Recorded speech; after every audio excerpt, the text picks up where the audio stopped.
discussion on if Iman is a hal or a maqam. Is that hal or maqam? Is that something within Ahl Sunnah or the roots you were These talking about? terms are ambiguous terms. What hal and maqam? It's not in the Quran and Sunnah. These are invented terms that came later on. And we have to understand what these terms exactly meant and means and what if they mean something acceptable or not. But these are Sufi terms that came, and then some Sunni scholars use it, like Ibn al-Qayyim and al-Ghazali, rahimahullah. But it has nothing to do with what we talk about, the component of Iman. Or it might.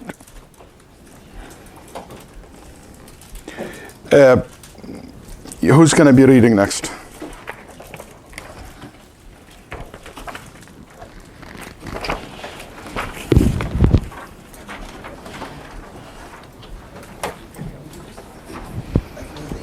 Okay. وقد دخل فيما ذكرناه من الإيمان بالله الإيمان بما أخبر الله به في كتابه وتواتر عن رسوله وأجمع عليه سلف الأمة من أنه سبحانه فوق سماواته على عرشه علي على خلقه وهو سبحانه معهم أينما كانوا يعلم ما هم عاملون كما جمع بين ذلك في قوله هو الله الذي خلق السماوات والأرض في 6 أيام ثم استوى على العرش يعلم ما يلج في الأرض وما يخرج منها وما ينزل من السماء وما يعرج فيها وهو معكم أينما كنتم والله بما تعملون بصير. ليس معنى قوله وهو معكم أنه مختلط بالخلق فإن هذا لا تجبه اللغة بل القمر آية من آيات الله من أصغر مخلوقاته وهو موضوع في السماء وهو مع المسافر وغير المسافر أينما كان وهو سبحانه فوق عرشه رقيب على خلقه مهيمن عليهم مطلع عليهم إلى غير ذلك من معاني ربوبيته وكل ذلك الكلام الذي ذكره الله كلما ذكره الله كما ذكره الله سبحانه أنه فوق العرش وأنه معنا حق على حقيقته لا يحتاج إلى تحريف ولكن يصان عن الظنون الكاذبة مثل أن يظن أن ظاهر قوله في السماء أن السماء تظله أو تقله وهذا باطل بإجماع أهل العلم فإن الله قد وسع كرسيه السماوات والأرض وهو يمسك السماوات والأرض أن تزولا ويمسك السماء أن تقع على الأرض إلا بإذنه ومن آياته أن تقوم السماء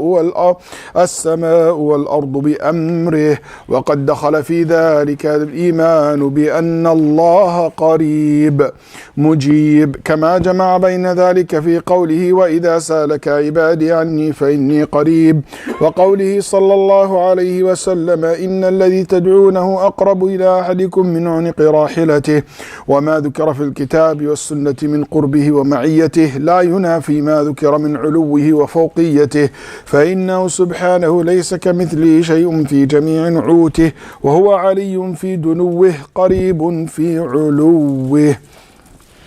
Go ahead and read. Well, the mention of belief in Allah included belief in what Allah has revealed in His book, the Quran, and what has been continuously reported from His Messenger, peace be upon him, and what the early generation of the Ummah unanimously agreed upon, that Allah the glorified is above His heavens on His throne, exalted above His creatures, and that He, the glorified, is with them wherever they eat and knows whatever they do.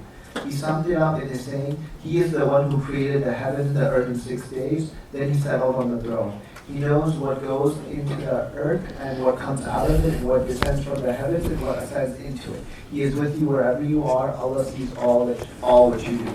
His saying He is with you does not mean that He is commingled with the creatures. The language does not indicate this, and it is against what the early generation of the Ummah agreed upon, and contrary to Allah's creation of all things. For example, the moon is one of Allah's signs to be found amongst the smallest of His creatures. It is placed in the skies where it is at the same time with both the traveler and the non-traveler wherever they are. And He, the glorified, is on the throne watching over His creatures, ruling over them. So since the qamar with us, it doesn't mean it's mixed with us, separated from us. Yeah. This as well as other signs of His lordship. All that Allah the glorified mentions that He is on the throne and that He is with us true in itself does not warrant distortion, but should be protected from false conjectures, such as thinking that... So when he said with us, don't think of that. That means he's part of the world, or he is inside this room. When we say Allah with us, it doesn't mean that he himself literally inside this room. You should protect yourself from such false thoughts and belief and inappropriate way of thinking of Allah. Just thinking that the apparent meaning of the saying in heaven... Give you an example of another verse, yeah. Saying the apparent meaning of his saying in heaven means that heaven contains him. This is invalid according to the consensus of all the people. Or he's above his throne, that means that he needs the throne to carry him. A'udhu billah. That's like evil way of thinking.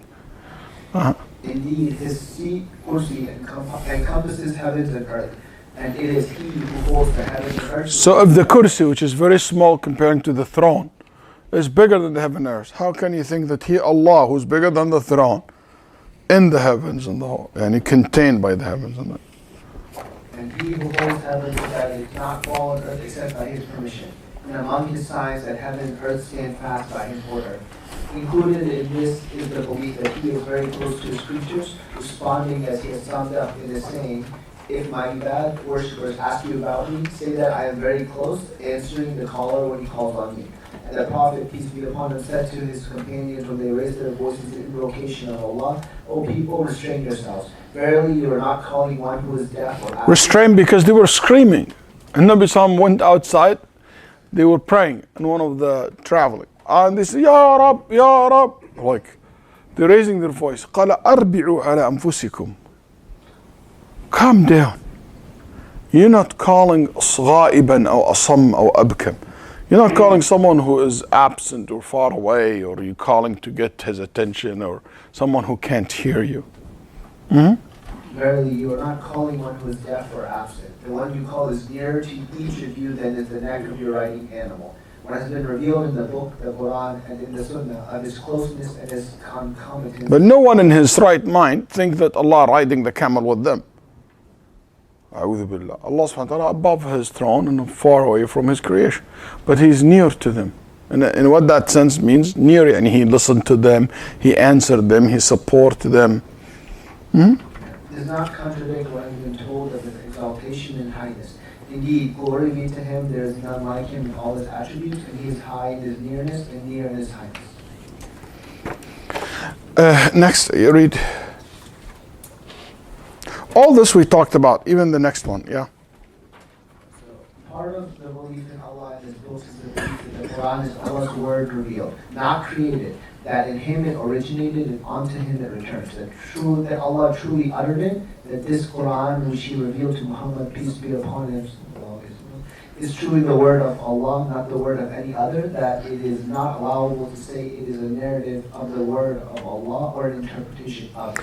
Why a narrative of the word of Allah? Because of those Ahlul Kalam who said it's not really the words, not Allah's words. It is Jibreel kind of express what Allah wants to say. That's not true. If the people read it or write it in books does not mean it is not the true word of Allah that exalted him, because speech is attributed to the one who spoke it initially, not the one who narrated it. It is the word of Allah, its letters and its meanings. The word of Allah is not the words only. See, he said the words, the letters and the meaning, to basically confirm the belief of the Sunnah, contrary to those who believe Al-Quran is only meanings from Allah. Yes. The words of Allah is not the words only without meaning, and not the meaning only without words. Absolutely. قال ودخل أيضا فيما ذكرناه من الإيمان به وبكتبه وبملائكته وبرسله الإيمان بأن المؤمنين يرونه يوم القيامة عيانا بأبصارهم كما يرون الشمس صحوا ليس بها سحاب وكما يرون القمر ليلة البدر لا يضامون في رؤيته يرونه سبحانه وهم في عرصات يوم القيامة ثم يرونه بعد دخول الجنة كما يشاء الله تعالى. Read. What we refer to of belief in him, in his books and in his messengers, includes also belief that those who believe will see him with their eyes, just as they see the sun on a day free of clouds. Just as they see the full moon without obstacle, they will see him. This description, because it came in the hadith of Nabi Sallallahu Alaihi Wasallam, yes. So his words is taken from the text.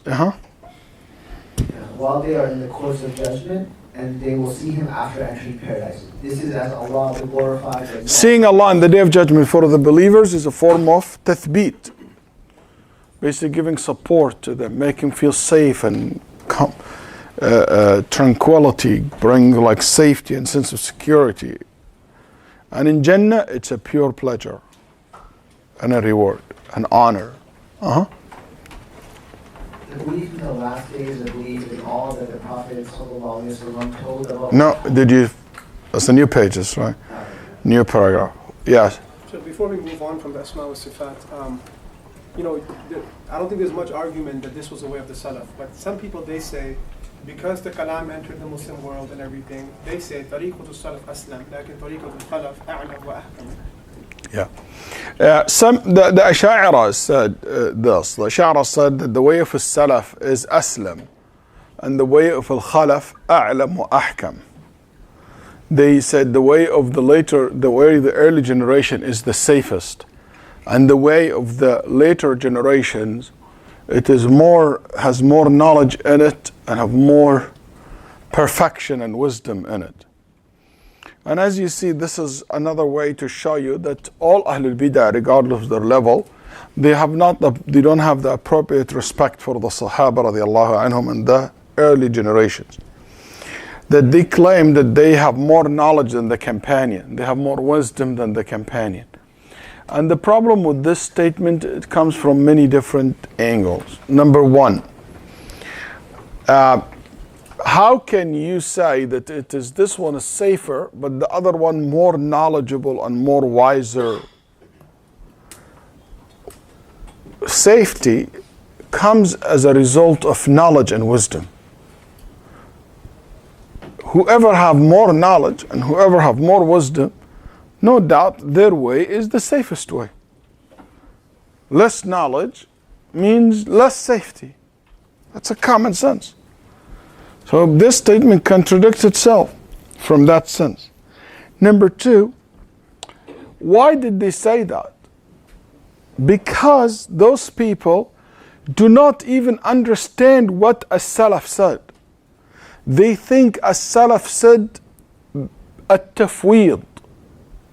That's why they said they thought that the Salaf, the Sahaba and the Tabi'een said tafweed, which it means we don't know. So you ask them, if Allah is hikmah, has wisdom, we don't know what that means. Really, Allah subhanahu wa ta'ala created Adam with his hand. What that means, we don't know. Allah subhanahu wa ta'ala will talk, we don't know exactly what that means. So they said we don't know. But the later generation, they said we know. So that's why they call them a'lam. Because those people gave multiple interpretations. They said the hand here, it means power, it means ni'mah, it means bounty, it means giving, it whatever. So they have more, they said has more knowledge than just saying, I don't know. But obviously that's wrong, because the Salaf, they didn't make tafweed into al-ma'na. They understand what it said. Al-istiwa'u ma'loom, al-istiwa' is known. What is not known is how. So that's basically what's the difference. This statement comes from people who don't understand what the Salaf exactly says. The Salaf said, أَمِرُّوهَا كَمَا جَاءَتْ, accept it the way it is. And whatever narration you have from some of the scholars said, مِنْ غَيْرِ مَعْنَى, we don't know what's the ma'na. They mean ma'na min al-ma'ani al-mushahada. Yani it means we don't know how it looks like. But they just used the word ma'na because this terminology came later on and became well established later on. But you understand what is the word meant by the context of the talk. So here we say that this statement is absolutely false and is not the way of a Salaf rahimahumullah ta'ala. Yep. Read then. Go ahead, Abdullah.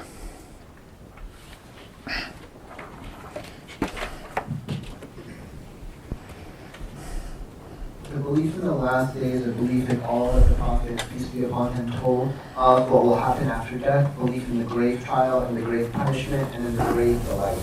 As for the trial, people will be tried in their graves. Everyone will be asked, who is your God? What is your religion? Who is your prophet? Allah will affirm their... Hold on. I'll just make a quick comment on some of this stuff.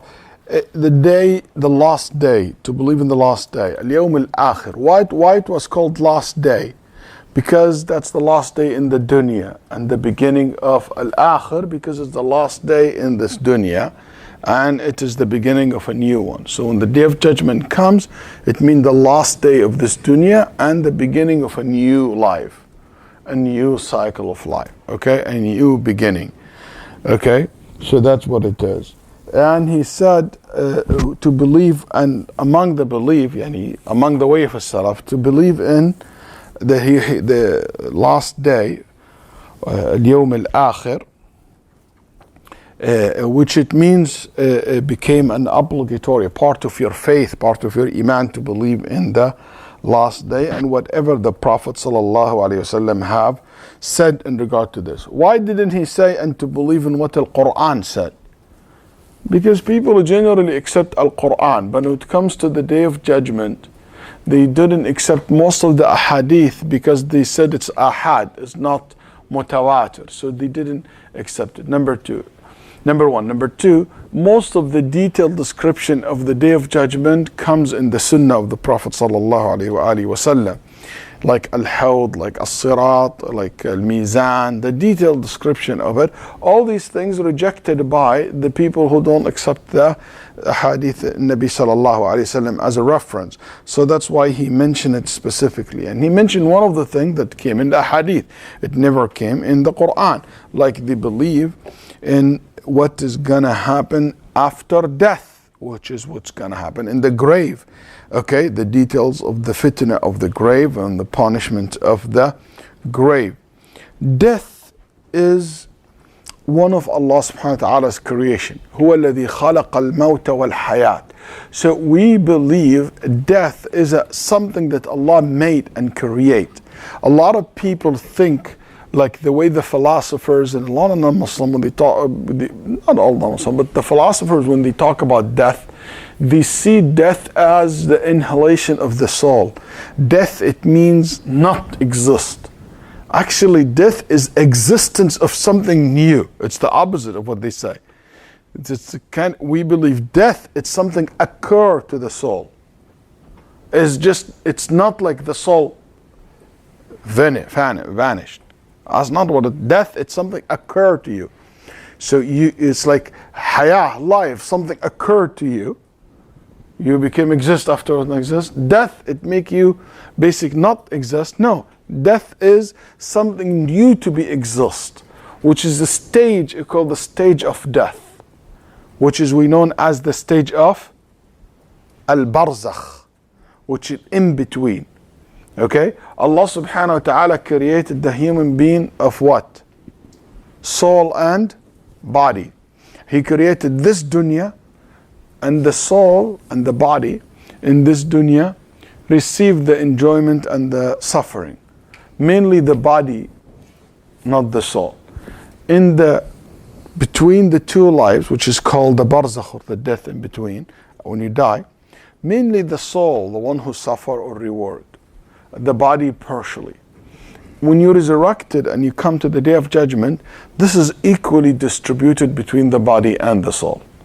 The enjoyment and the rewarding and the suffering. You guys follow me? Okay. The soul and the body are connected to each other. The relationship between the soul and the body has different stages, and each stage has a special connection. So for instance, we know that Allah subhanahu wa ta'ala created the soul of the humans before He created the bodies. That's why when you are in your mother womb, Allah doesn't create the soul. Allah just bring the soul to attach to the body. All the angels take the soul and attach it to the body. Okay? So there is attachment between the soul and the baby in the womb. Okay? But your full life appear when you come out, when you get out of your mother womb and you became like fully grown. Then in this dunya, there is a relationship between your soul and your body, basically. We don't even know that. And that's one of the most interesting things, that Allah subhanahu wa ta'ala wants to show human beings how limited their knowledge is. That's something within you that you don't know. And how much challenge there is more than that. that Allah wants to show you how limited your power and your abilities and your knowledge is. Something inside you. And guess what? It is the secret of your life, which is all the doctors can't figure it out. That's like the Sahih Abdullah, I'm right? Like you guys, like, how does explain that, you know? And I understand this is 1, 2, 3 cause death, but just the concept of life, the concept of death is just an amazing thing. You know, just by the way, your existence see, there is no logical, scientific reason for you to exist. There is no any scientific, logical reason for you to exist. Nothing in science can ever prove that why you are exist. The only reason you exist because Allah wants you to exist. And science cannot find any answer. If you ask any scientist why I'm exist, there's no reason for you to exist as a person, as an individual. The only scientific explanation for you, there's somebody wants you to exist. Otherwise, there is no any logical explanation why you are exist in the world. If you not exist, nothing will stop in the world. That's right. That's right. If you not exist, we're still gonna have Aqeedah Wasatiyyah class. Yeah, I mean, it's just no explanation why you as an individual exist, except someone wanted to exist, which is Allah subhanahu wa ta'ala. And this ni'mah azim, ni'mat al-khalq, that Allah, one of the blessings of Allah, that He is the one who gives life and death. Anyway, so the soul, the relationship between you and soul today, we don't even know how that works, but there is a relationship between me and my soul. I don't even know. I don't know where my soul is. The Quran speaks about soul in the body. Where it's in the body? It's in the aql, it's the brain, it's in the head, it's in the heart. Is it like in every part of my body? Does it run in my veins? Is it like, we don't know. Nobody can know what's that. Is it inside the body? Is it like attached to the body? Is it like, what is it? I don't know. And you have after you die. Okay? After you die, there's still the soul and the body connected to each other. Even when you die. Even the soul said to the people who carrying the disease, rush me. If it's a good believer, rush me to my grave. Rush, hurry up. And if it's a bad door, don't take me to my grave. So that means there is still relationship. And Allah subhanahu wa ta'ala said, return my soul to my servant in the earth, in the grave. So that means it's connected. There's a connection. How long this connection will last, what that means, we don't know. Then you have متعلق رابع, which is fourth one, which is the relationship between the soul and the body in the resurrection day. That also again, Allah attached the soul to the bodies in the resurrection day. And how this will go back, how you go back to life, and guess what? In the resurrection day, when your body come back to your soul come back to your body, completely different, because you don't die. Or if you get to basically a soul, or you tus'aq, or you go to hellfire, you go to paradise, it's completely different connections. It's amazing how the soul and the body, they are basically connected to each other through different stage of life. Even there is maybe maqam, fifth one you can say, during sleep. During sleep, your soul is connect to the body and not connect to the body. Some of your soul in the presence of Allah subhanahu wa ta'ala, and part of your soul is roaming around. How is it? Is it like split? Is it peace? How can be? It is basically Allah subhanahu wa ta'ala hold the soul during sleeping, but still, some of it still connect to your body, some of it going around and meeting other souls of people, and that's why in your dream you see things, and you see the angels, you see jinn that scare you, shayateen, while you sleep. That's part of your soul. But still another part Allah subhanahu wa ta'ala holding, and another part is in the body. Or part, how is that? We don't know. But these are another relationship between the soul and the body. We don't know how that works. Why? Because we don't know how our soul looks like. We don't know how it's function. The how is not exist. We don't know the entity of it. That's why I don't know how the angel of death collecting the soul of people from different places in the same time. Don't know how that works. That's right. We don't know how the angels work. We don't know how jinn works. All because we don't know how they are. And the same thing, if we don't know these creatures around us, or the creation of Allah like that, what do you think of the Creator Himself who we don't know? So that's why he said, rahimahullah, we believe in death and what comes after death.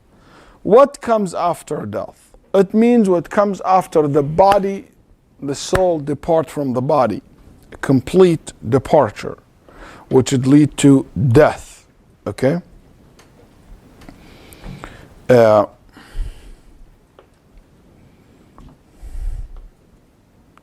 And this is when the body, the ulama said, it's this when the body reject the soul.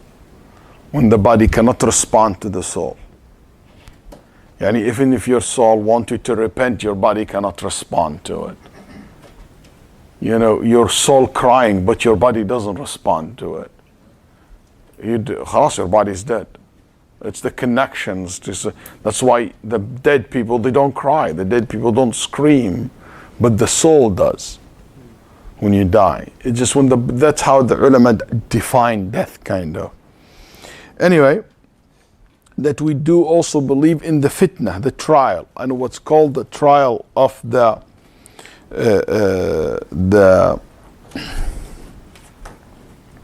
trial of the grave, okay? Because this is basically a test that will be given to the people. Okay, so it's a fitna, it means a test, ibtila wa ikhtibar. And that test is by the angel who Allah subhanahu wa ta'ala will send them, munkar wa nakir. They ask people about their certain questions, as he will mention it, rahimahullah ta'ala.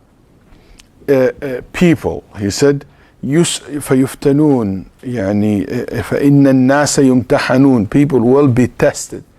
الناس, people, all kind of people. Is that all kind of people? Yes.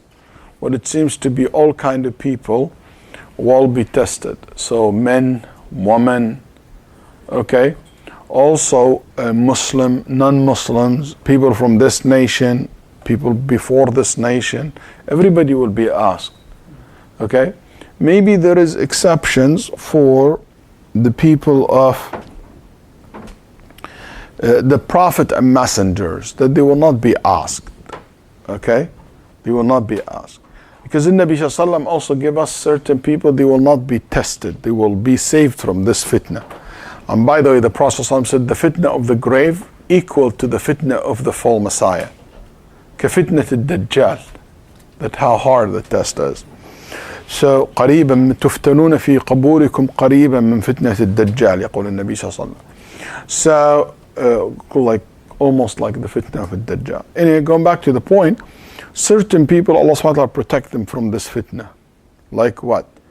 Like Nabi sallallahu alaihi wasallam said, the one who died protecting the border of the country, and the one who protecting the back of the believers and their borders and their, you know, like Coast Guard, you call them today. Some are believers who work to protect people and protect them from being attacked or harm to come to them.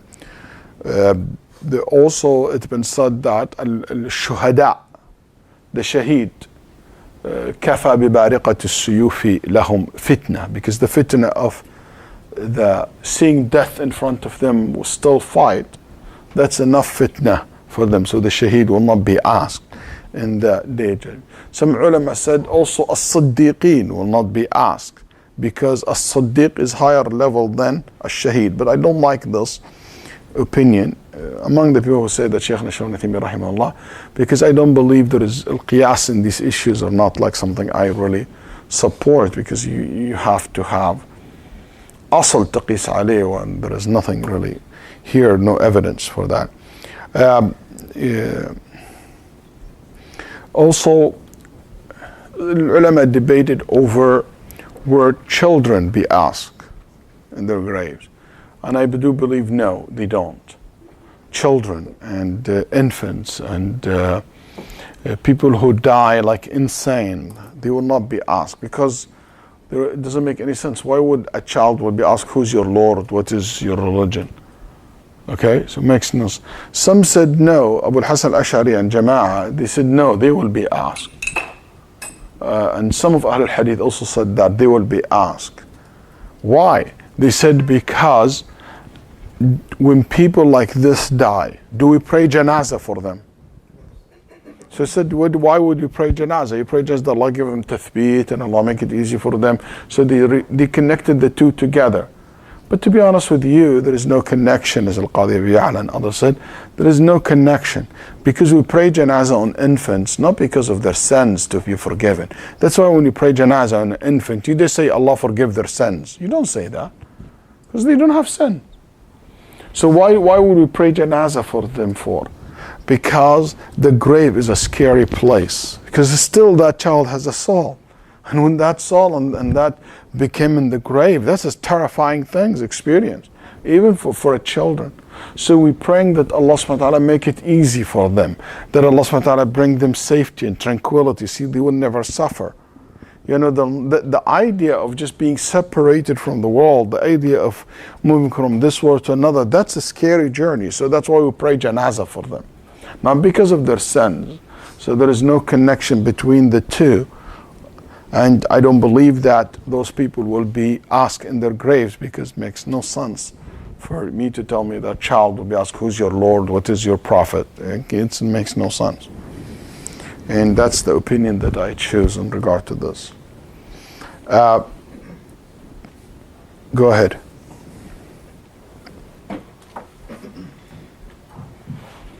Allah will affirm the believers with the true words in this life. Just go back a little bit. As for the trial, people will be tried in their graves. Everyone will be asked, who is your God? They believe in the trial of the grave, and they believe in the grave and it is reward. So we believe in the punishment and the reward in the grave. And that's part of the belief of Ahl Sunnah wal Jama'ah. We believe that there is a punishment and there is a reward in the grave. The Mu'tazila deny that, and many sects deny that, even though the punishment and the reward in the grave is mutawatir bin ahadith al-Nabi sallallahu, and it is also indication for it in the Quran, in many verses in the Quran. Allah subhanahu wa ta'ala give an indication people will be basically punished in their grave. And for instance, Allah subhanahu wa ta'ala said in the Quran, أُغْرِقُوا فَأُدْخِلُوا نَارًا. They drowned and immediately taken to fire. So they drowned, and that's basically where the time of their death. That grave, it doesn't mean necessarily somebody buried in a grave. When we say grave, we refer to anyone who died and buried or burned or whatever. So why we use buried? Why we use the word grave? Because most of people are buried. أكثر الناس يقبرون. Majority of people are buried. Until today, I would say, the majority of humanity still practice burying people. It's something that humanity do. But it doesn't matter, buried or not buried. Even if you keep them in the fridge, on a freezer, it's still that called qabr for him.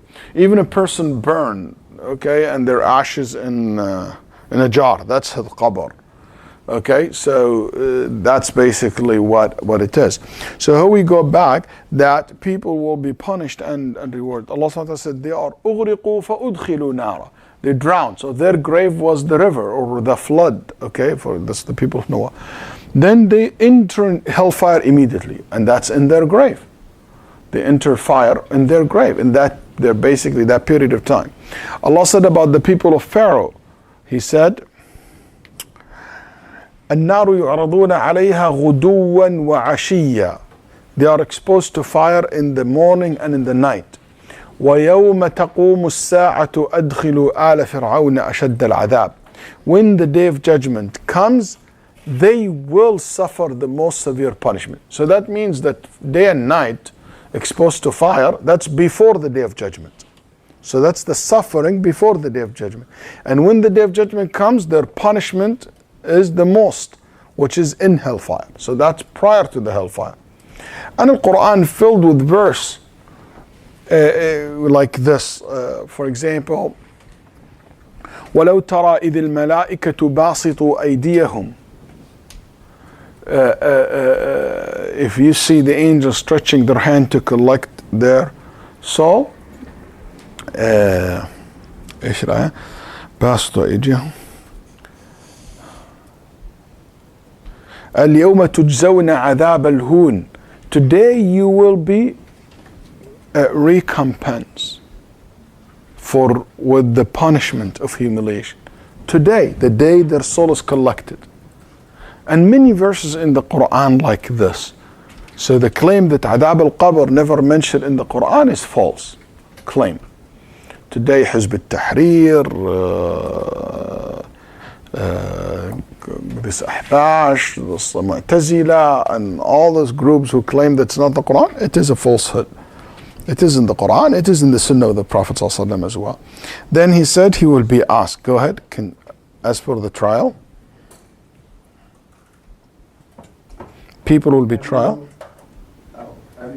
People after the trial, people will be tried in the graves. Everyone will be asked, who is your God? What is your religion? Who is your prophet? Who is your Rabb? Rabb here, it means the one that you worship. Okay, the one that you worship. Because the word Rabb comes in the same meaning of Ilah in many verses. اتخذوا أحبارهم ورهبانهم أربابا من دون الله. يعني كانوا يعبدونهم. ما كانوا يعتقدون أن أحبارهم تخلق السماوات والأرض. They took their rabbis as gods, like they worshipped. Then what is your religion? Who is your prophet? Allah will affirm the believers the true words in this life and in the hereafter. This life in the grave and the hereafter when they are asked before Allah. So the believers will say, Allah is my Lord, Islam is my religion, and Muhammad sallallahu alaihi wasallam is my prophet.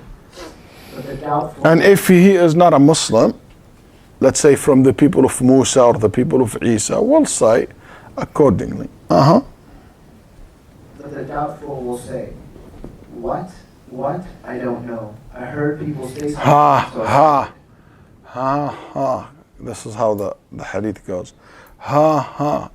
What it means what? I don't know. I heard the people say something, so I said it. I heard the people said Muhammad. I heard the people said Allah. I heard the people said Islam. So my question, did he said it or not? He said it literally. He said Allah, Muhammad, but he said, I heard the people saying something, I said it.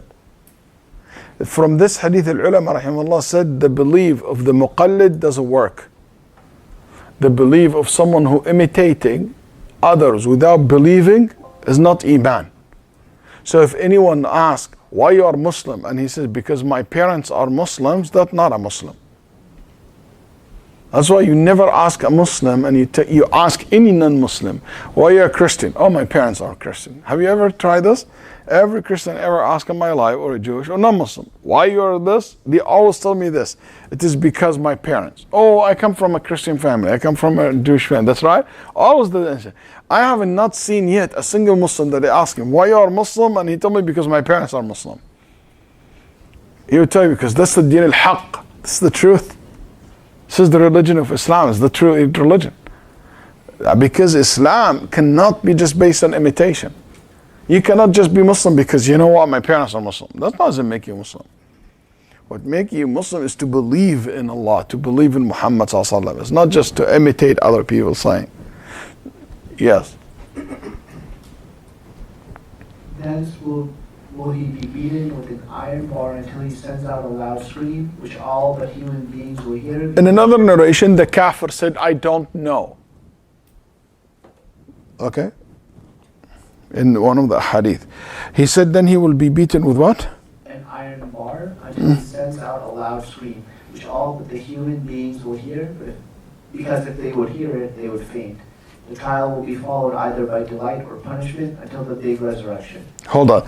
This part of the hadith of Nabi sallallahu alayhi wa sallam, that he will scream, Ibn Taymiyyah used this in his lifetime when they had, in Ibn Taymiyyah rahimahullah's time, they had a place, okay, where people used to say, this place is a place where a saint was buried. Okay? It's a pillar, like a Roman pillar, something like historical. And this pillar, okay,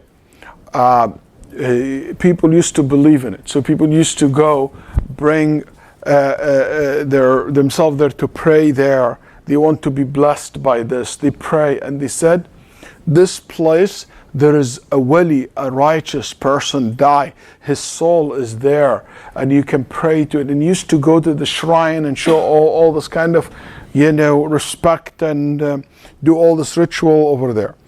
And they said, why this place is very special? Why they said there must be a shrine or must be a person buried there? He said, كَانَ لَا يُؤْتَى لَهُ بِدَابَّةٍ إِلَّا وَتَسْحَلْ مَا فِي بَطْنِهَا. Every time you bring a horse or a mule or a dog will not pass by this place. Dog will run away from this place. Cat will scream and will run away. You force a donkey or something, the donkey will start like screaming and will run away. And sometimes they throw up, everything in their stomach will go out. So the people start saying, this must be a righteous person, his presence is so strong, so animals get so like, Ibn Taymiyyah said, no, I can guarantee you that what's underneath that pillar is a disbeliever, a kafir, buried.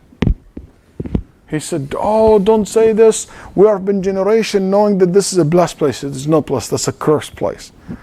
Well, and he used this asl, he used this principle that the angel, the animals recognize the punishment of people.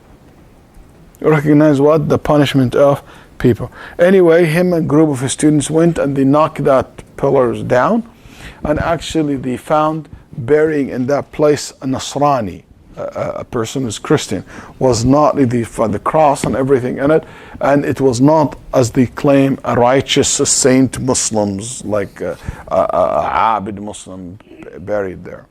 There's somebody like from the previous nations.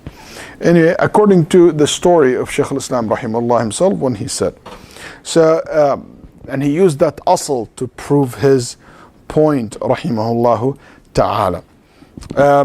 And it is interesting, one person told me, it's very interesting, even cemetery here, if you notice, you will never see animals, you will never see birds in cemeteries. If you notice, cemetery has what? Trees. You will never see scrolls in cemeteries.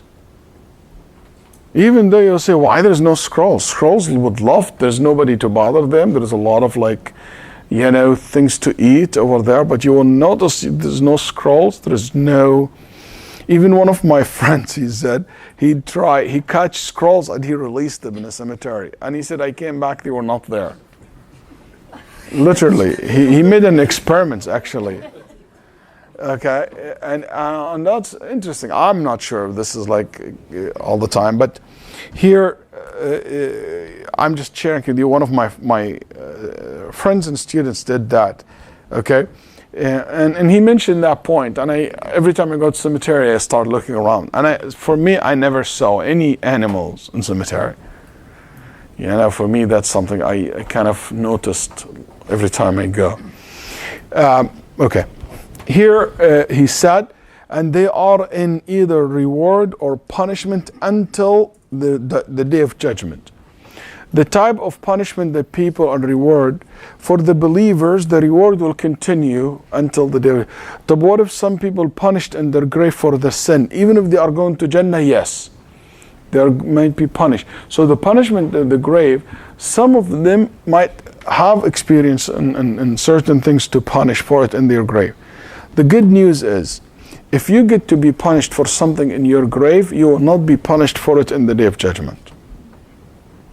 Most of the punishment in the grave has to do with, the Prophet ﷺ said, urine.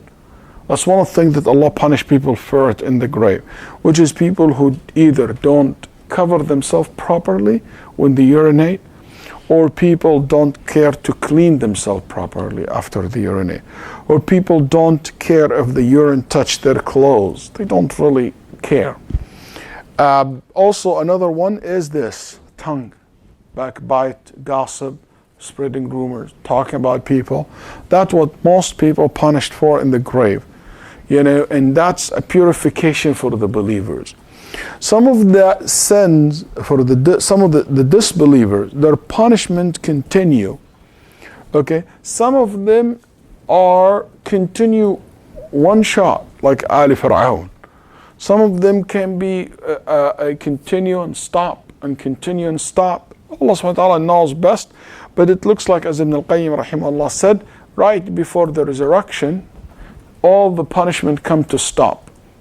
And they think, khalas, that's it. Then when they come out of their grave, they will say, oh, we thought everything done. That's why they wish to go back to their grave, because they thought the punishment stopped and everything stopped.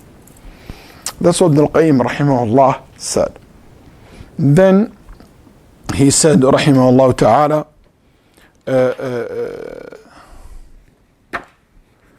yes, sister, can one read? Yes. So about like when you do like zulm on someone else, those kind of punishment, are they gonna be like? Say that again. Like when you oppress someone. Mm-hmm. Are those like, I was just thinking, is like, is oppression against yourself or something against yourself, those are the punishment that maybe you're gonna get into the grave, and oppression against a person, is that something maybe Allah, because He has to judge, like hear both parties and hear out, and that kind of punishments come in on the Day of Judgment? Or in the grave. Or in the grave. Yeah. Anybody die, their judgment start. So the judgment, the Day of Judgment, your Day of Judgment start from the day that you die. Man mat qamat qiyamatuh. Whoever died, their judgment day start. Yes, can we read next? You want to read, or you just have a question? Shaykh, how do we understand some of the hadith of the Prophet said that I saw something in Jannah? It's almost like he's describing that there's people in Jannah that he already saw. Yes, good question. For the believers, their souls, all the souls of the believers are in Jannah. All the souls of the believers in Jannah. The Nabi sallallahu said, "Nasamatul al-mu'min, nasamatul mu'min tayrun ya'laqu fi ashjar al-jannah." The soul of the believers will be like look like a bird sitting on the trees of Jannah. And the souls of the shuhada will be cast inside the green birds in Jannah, but those will not be sitting on trees, they will be sitting in nestmates of gold on the right side of the throne of Allah subhanahu wa ta'ala, and they go freely in Jannah. See, and some souls of the believers will be locked in this dunya, will not be allowed to enter Jannah because of certain sins. They'll be locked here until it will purify, then will be allowed to enter Jannah. And the souls of the believer in Jannah are in levels according to their deeds. That's why Nabi sallallahu alaihi wasallam said, "Bal ila al-rafiq al-a'la." I want to be to the presence of Allah. And then Nabi sallallahu alaihi wasallam saw the souls of the prophets in many different levels. Same thing with the souls of the believers are in certain place. Also, there is a connection between the soul of the believers in Jannah and the grave. Okay, so still, even with the souls in Jannah, somehow connected still to the earth, to this earth, and sometimes these souls can meet with the souls of each others, and even the soul of living one can meet some of the souls of the dead, and meet with them, and come across each others and see each others. As for the Prophet ﷺ seeing things in Jannah or in hellfire, it could be one of two. Either he saw the soul of that person, or he saw an example of what will happen. So he saw Umar in Jannah. Umar was still alive, but that's an example of Umar. Or could be he saw the soul. We don't know how the soul works, still here, but he's somewhere connected to the Jannah. But most likely this ahadith of people are still alive. It means it's an example of what will happen in the Day of Judgment. Yes, a sister want to read? Any sister want to read? We don't have much time, so yeah, go ahead.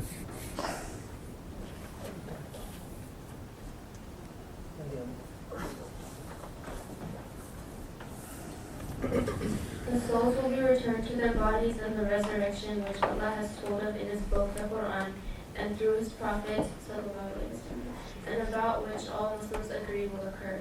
The Prophet, naked, barefoot, uncircumcised, will rise from their graves to face the Lord of the universe. So the souls will return to the body, because we do believe that the resurrection is the resurrection of the body and for the souls, okay, for the body and the souls together.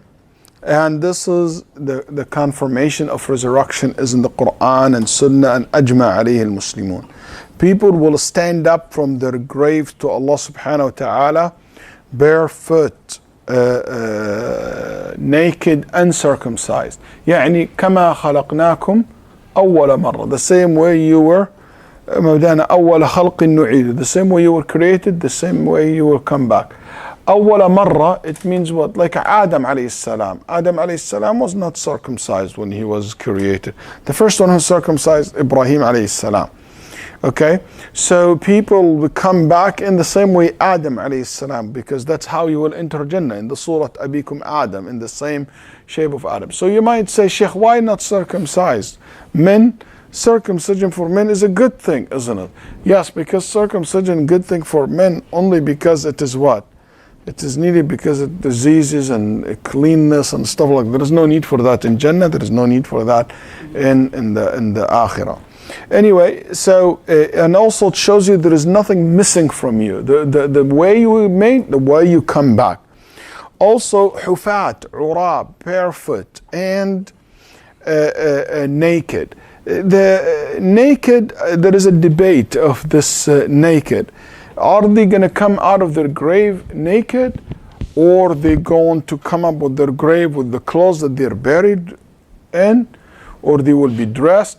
What it seems to be that in the beginning are naked and later on they can be dressed, because the Nabi Sallallahu Alaihi Wasallam said Ibrahim will be the first to be dressed.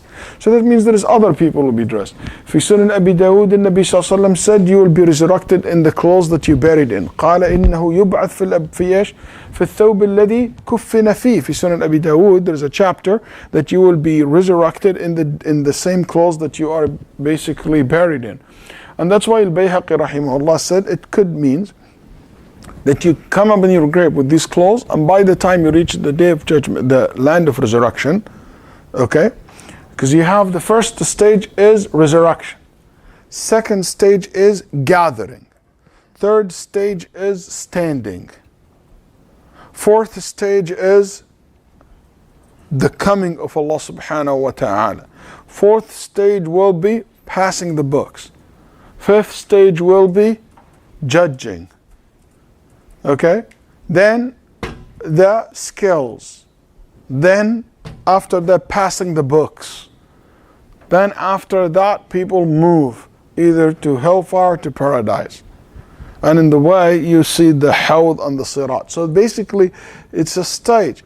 So the Bayhaqi rahimahullah said it could means, when the Prophet said that, it could means that when you come out of your grave you have your clothes, but by the time you reach to the land of gathering, remember that day is 50,000 years. So you still have a long time ahead of you. Okay, so 50,000 years, you know, and that just part of it is the ulama said it's like 50 stage. Every stage maybe take 1,000 years to go through. So one of the stages, you coming out from grave, then you move all the way to you gather to the land of gathering. So from the resurrection to the land of gathering, by the time you arrive there, you lose your clothes and you will be naked. Some said no, you come out naked, then when you arrive there it will be. The point of naked is to terrify It's add more fear.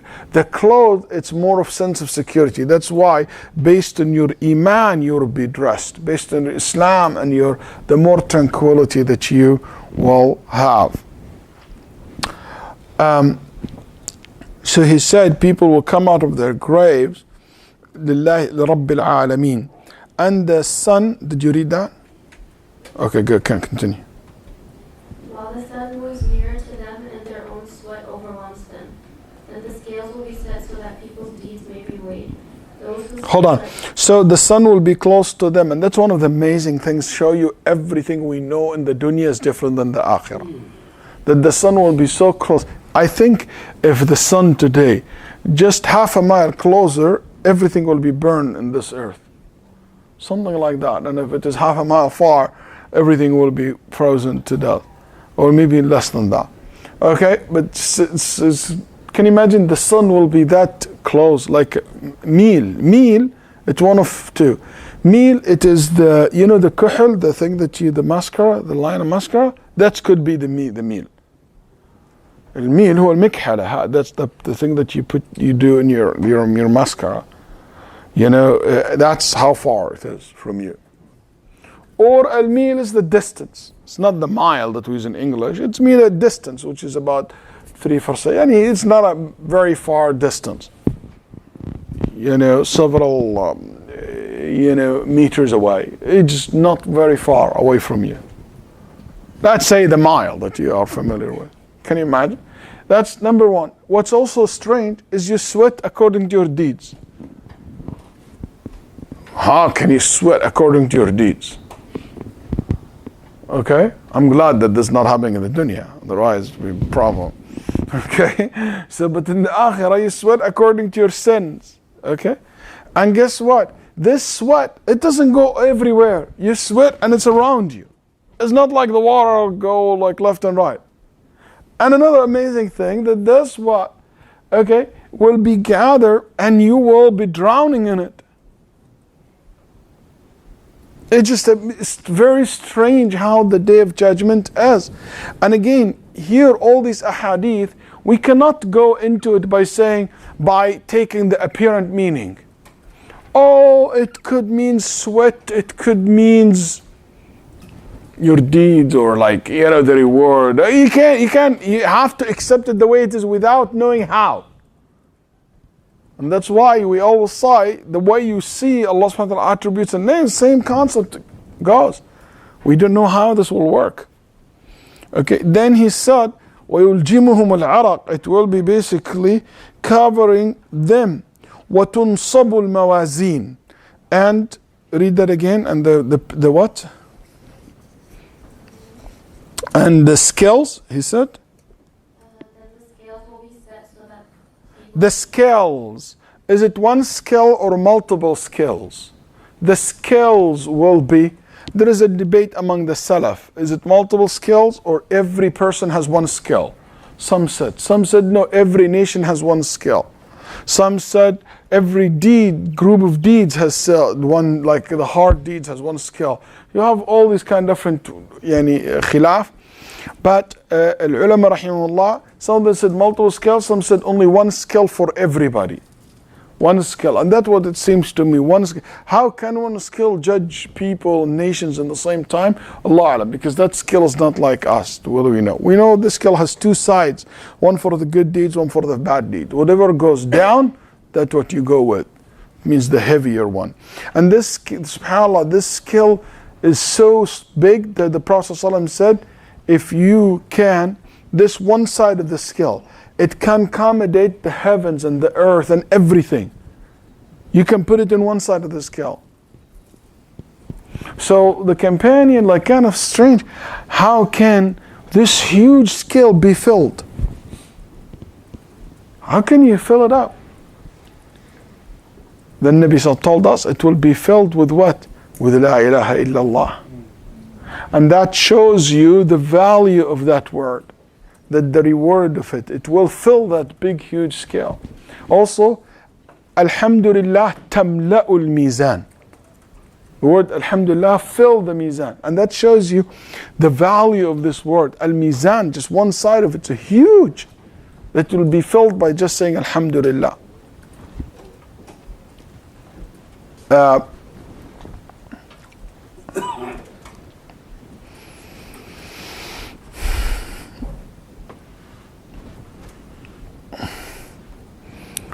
He said then these scales, okay, it will be, and in the Quran, وَنَضَعُ الْمَوَازِينَ الْقِسْطِ, we will set up all the scales. Some ulama said نَضَعُ الْمَوَازِينَ, scales. It's not because there is multiple scales, it's because there is multiple thing will be weighted. That's why he said scales, because there is multiple things. يقصد به المفعول, يعني ما يوزن, الموزونات. Okay? And those people, their deeds will be weighted. Their deeds will be weighted. So the deeds will be weighted, and that's something everybody agree upon. But some ulama said also that what else will be weighted is the record. So the deed itself will be weighted. How can a deed, how can salah has an actual weight? We don't know. That's one of the amazing things about the akhirah, that Allah turned things which is intangible to be tangible. Also, some ulama said that Allah will weight the people. That's why Nabi Sallallahu said that the legs of Ibn Mas'ud heavier than the mountain of Uhud. Why the legs of Ibn Mas'ud? Because Ibn Mas'ud radiallahu anhu, Sahaba laughed at him. Ibn Mas'ud has a very tiny little legs. It's very tiny leg. So tiny that Ibn Mas'ud was waiting when he would stand up. When the wind comes, he will knock him on his back. It is so tiny that it will not carry him. It will knock him in his back. So one day, he was climbing a tree, a palm tree, to bring date. So when he always tried to cover it, looks like. So when it was exposed, the Sahaba laughed at his legs. Such a tiny legs. Like what you say today, like a chopsticks, chopsticks. It's such a tiny legs. So the Sahaba laughed and he said, "You're laughing at it?" He said, "It's heavier than the mountain of Uhud." And in the other hadith, the Prophet said, يُؤْتَ بِالرَّجُلِ السَّمِينِ الطَّرِيرِ, you come the day of judgment, a big fat guy will be put in the scale, will not weigh what? جَنَاح بَعُوضَ, will not equal to the wing of mosquito. Because of this ahadith, people, the Prophet, these ahadith, some of the ulama said people actually will be put in the scale as well. Shaykh Ibn Uthaymeen doesn't believe that people will be weighted, and many of Ahl Sunnah as well. And they said these ahadith are either a special case like Ibn Mas'ud, just to get him more reward and honored, okay, or just the one about the kafara, just an example, but it's not really meant that because there is no point from weighting the person, because the actual weight of the person has no value really. So there's no point. Otherwise, I should not lose weight. I keep my weight. It's because really there is no point. Other people said, no, there is a point. It's just the honor or dishonor. So you will put with your good deeds to be honored and surrounded by good deeds. Somebody said, no, you put in the other side of your bad deeds to show you be surrounded with your bad deeds. Allah knows best. Everybody has an argument. But both opinions are well known among Ahl Sunnah. Among the Sunni schools, there is a debate if the people will be included. The record, even some ulama said the record are included. Some ulama said no, the record are the deeds.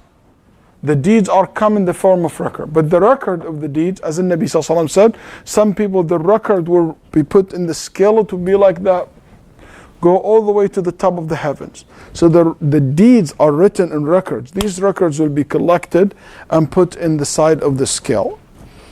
But the one thing that everybody agrees is the deeds itself, and the other one, which is a lot of people agree, is the records of the deeds, and the last one is the person. So some said 3 of them, some said 1, some said 2. The records and the deeds. طيب.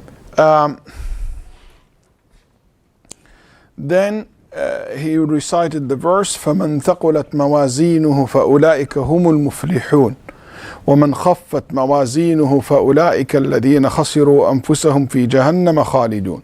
So some heavy and some light. Did somebody tell me 5 minutes? Okay.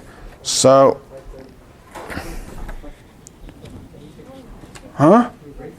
we can break for a couple of minutes and come back. Yeah. Couple of minutes only because the next one is short. Assalamu alaikum everyone. So, alhamdulillah, we have the ijazahs here. So we're going to hand them out to you, and then you just have to put your name on them and approach the Shaykh, and inshallah he will sign them for you today or tomorrow, inshallah. Shaykh, the students are asking me, some of them missed the session or whatnot. Doesn't matter. This ijazah doesn't make you a scholar. Just make you appreciate the book and make you the connection between you and Ibn Taymiyyah, rahimahullah. Okay, let's have 2 minutes break, then we come back, inshallah. Just 2 minutes.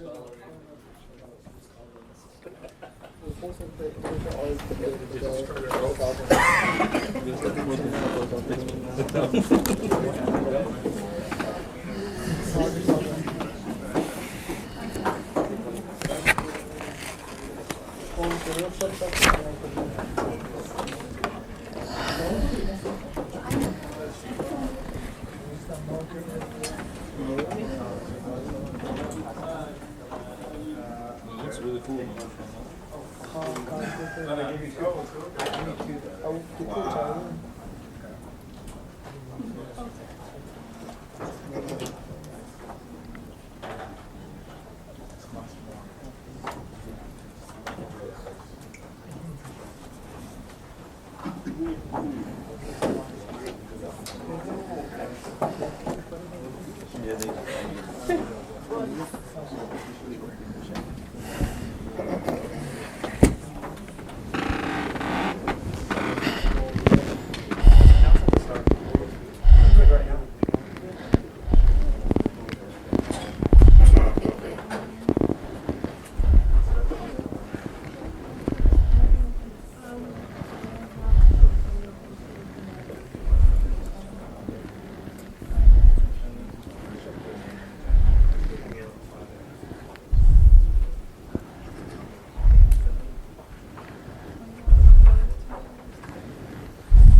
Can we just make an announcement before you start about the next Maghrib class? Sure. I'm just gonna...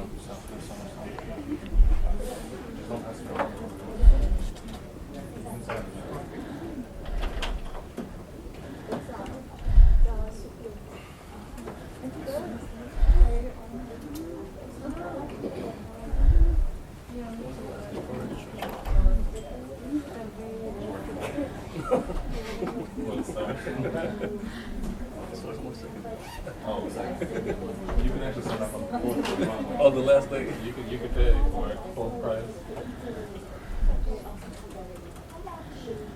Hold on. You can say it. Hold on.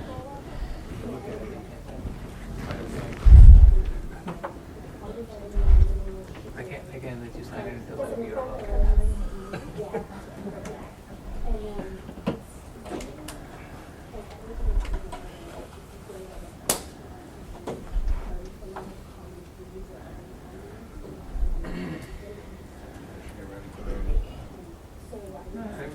Writing's fairly not the best writing. But yeah, I'm trying to write. Like your name always is because you have your email. Always messing me up because you have 2 D's and 2 S's. Yeah. So whenever Bro, it's much still, bro. You gotta like look at the lines. Yeah, okay, they'll put TH.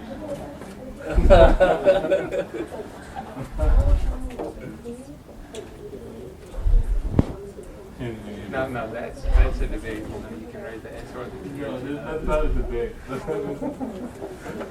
Show me Quran and see.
No, I mean it was.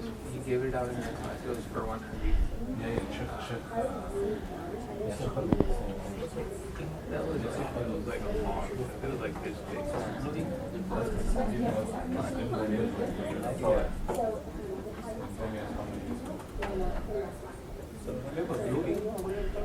Blue? No, I have black.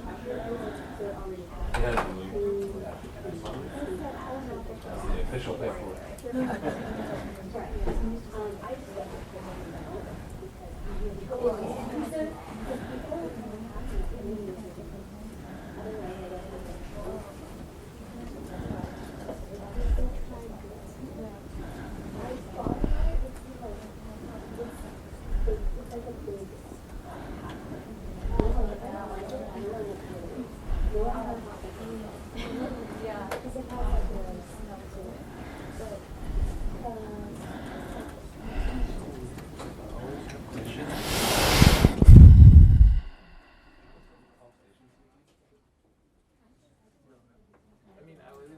Until Friday, but I come back from Houston on the weekend anyway. I might come back from college station tomorrow though.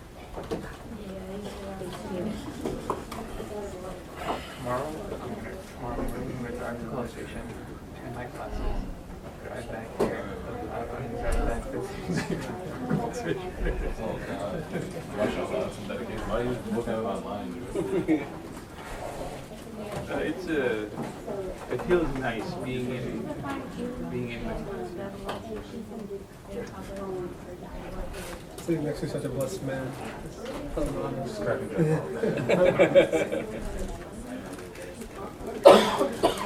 Right number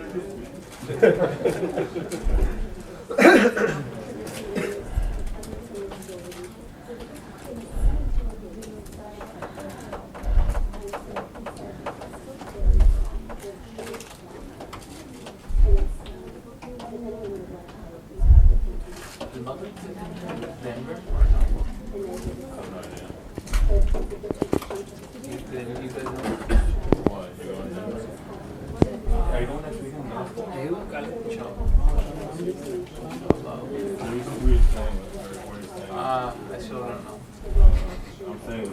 Well, because I always stay with one of my friends, and he just got married. he went to India like last month, and he came back with his wife. So I have a cousin there, but I don't know if they're gonna be like maybe that weekend. So I'm trying to figure out. Or if you'll get married by then. I don't know about that. It's a bit soon. It's like 1 week away. No, he might have already, he's already there yet. He tried to say, well, I'm already there.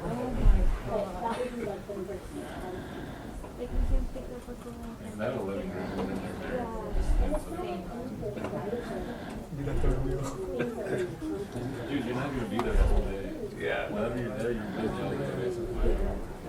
You've never taken a Maghrib class?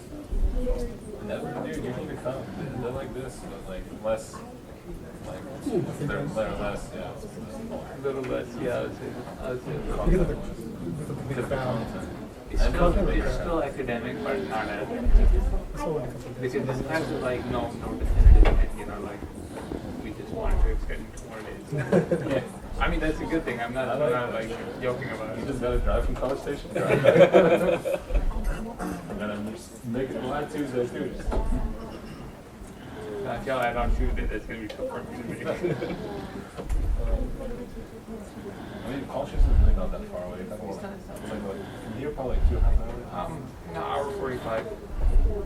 Last week when I came Monday, so it was about an hour 45. As long as you miss the traffic. I know you guys.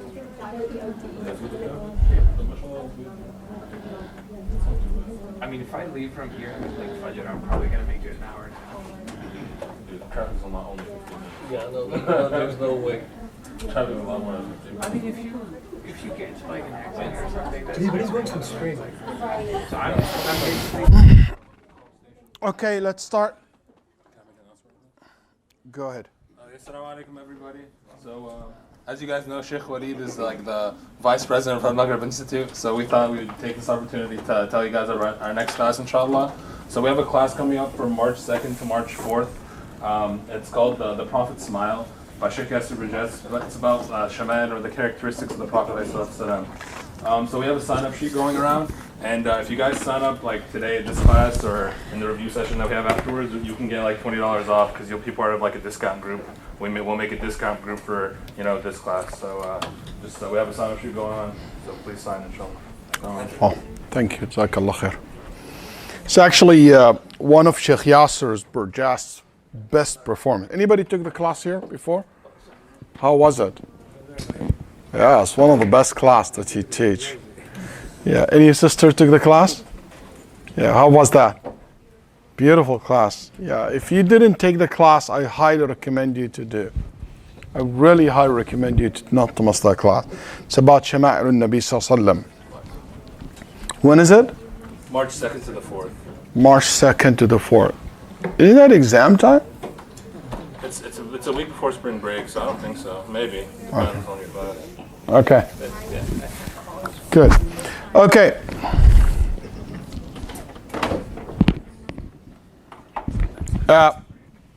Can you get you want to continue reading? Somebody read. Can you just do this fast? Go ahead.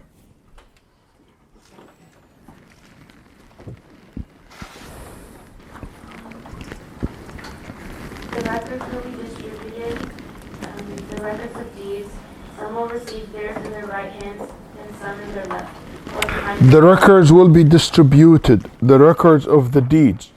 وَتُنْشَرُ الدَّوَاوِينَ. الدِّيوان in Arabic language, okay, comes from the word dawwana, which it means write down, which is you write down, you correct, and you collect. So here, he said, وَتُنْشَرُ الدَّوَاوِينَ. It's not really in the Quran and Sunnah referring to our deeds are dawaween.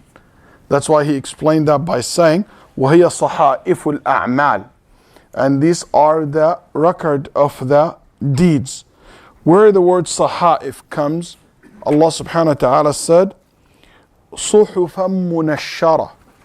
It will be basically a spread. These books will be tunshar. It will be made public, or like will be brought out. Okay? And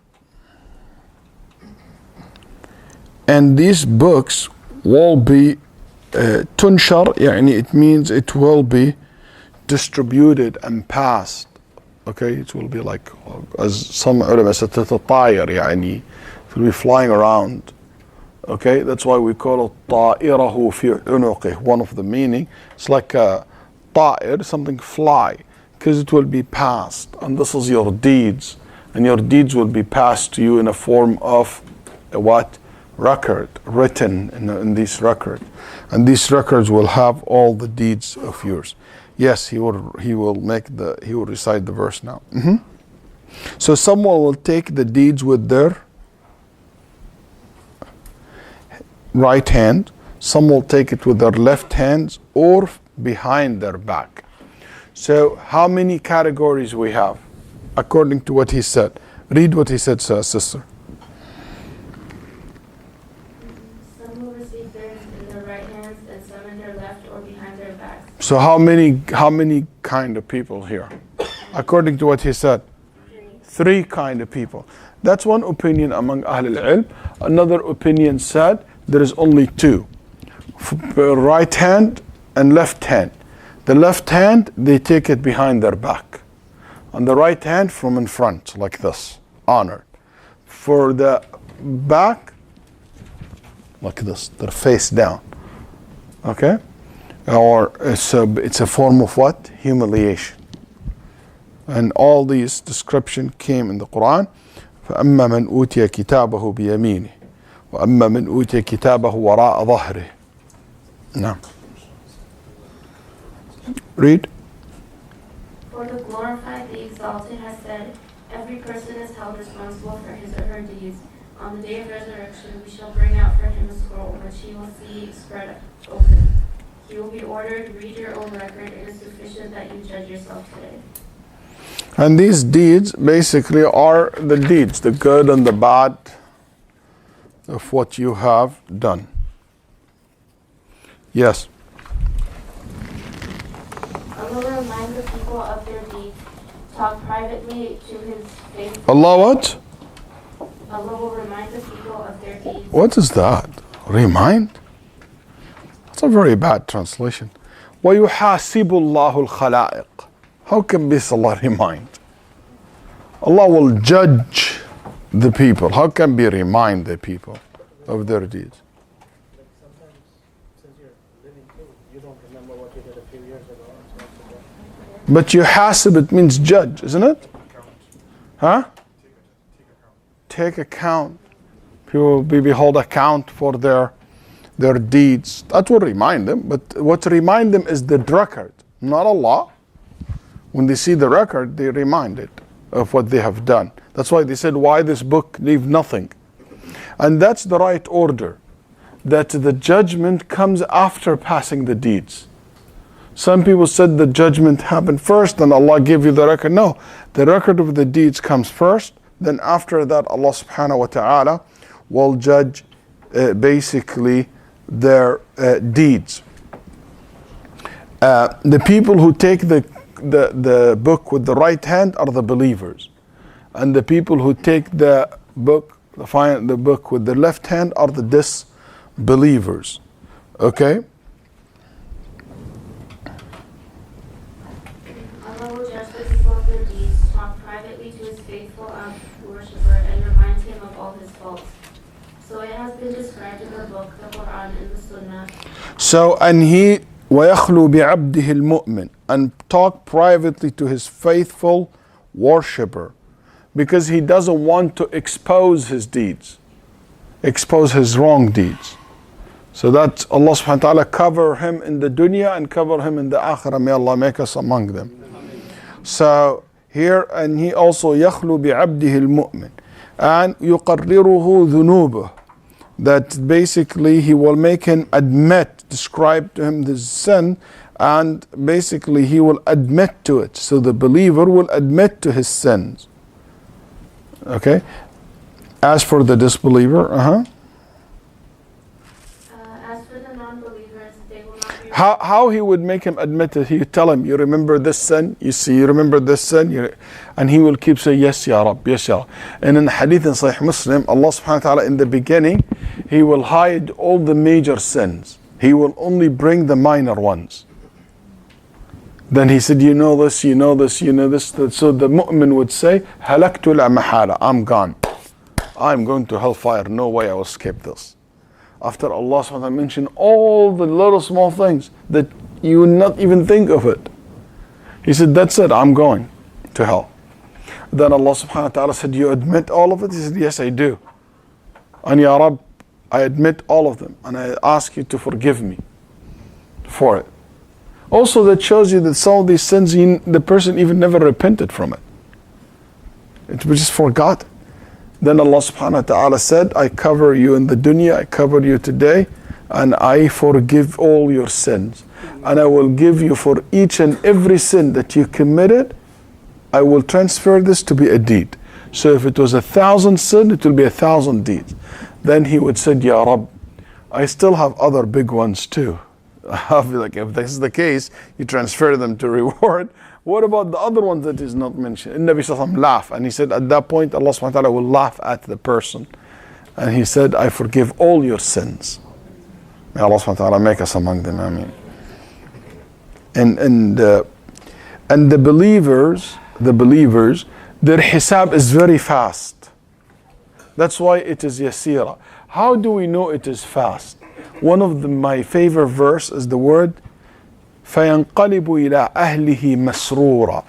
Anybody knows the believer will return back quickly to his family.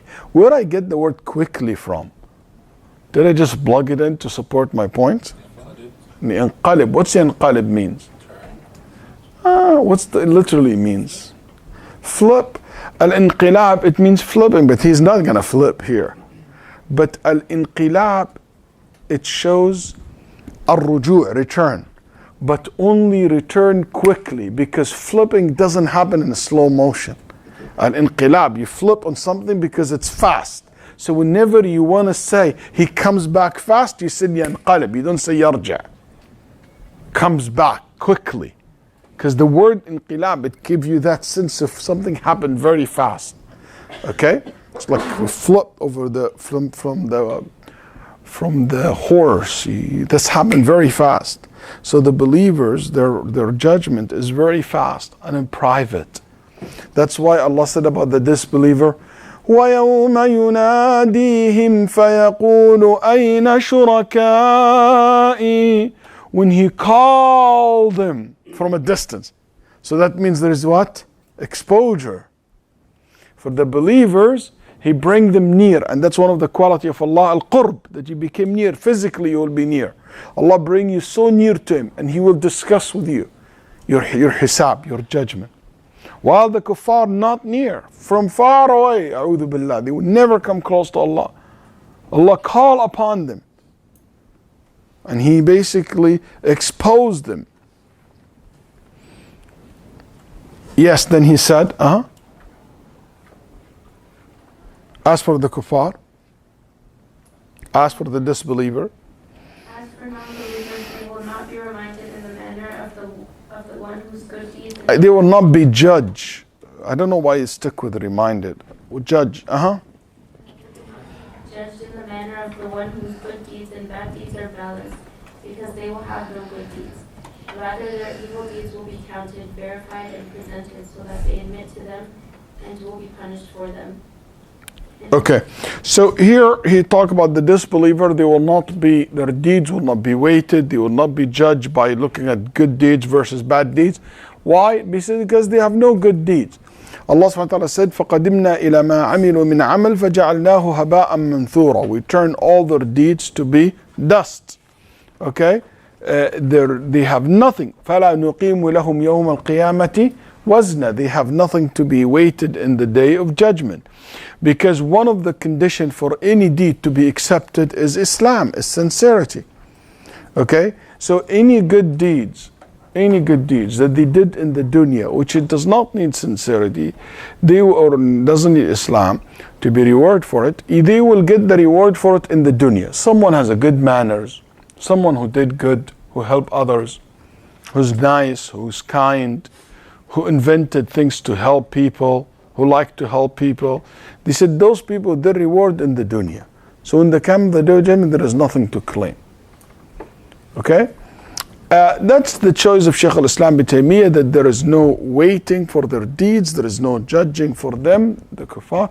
They just will be shown their kufr and their bad deeds, and then they will be taken to hellfire. Other ulama said no, actually they will be judged and their deeds will be weighted. And I go with this opinion, okay, which is no, the kuffar, they will be judged, their deeds will be weighted, because Allah subhanahu wa ta'ala said, وَأَمَّا مَنْ خَفَّتْ مَوَازِينُهُ. Also their deeds is very light. The good deeds very light and the bad deeds are very heavy. And the Quran speaks about the kuffar, their deeds are weighted. But as I said before, there is nothing can be heavier than what? Tawheed, okay? And there is nothing can be heavier than shirk. So if you have shirk and kufr in the side of your bad deeds, that's heavier than any good deeds that you do. So you are kind, you're nice, you smile a lot, you're nice to your wife, you're nice to your kids, you're nice to your neighbor. But this is all good thing, but will never be as heavy as the kufr and the shirk. Okay? As well as tawheed is so heavy, is so big, is so heavy in your deeds, in your skill on the day of judgment. There is no sin can be as heavy as this one.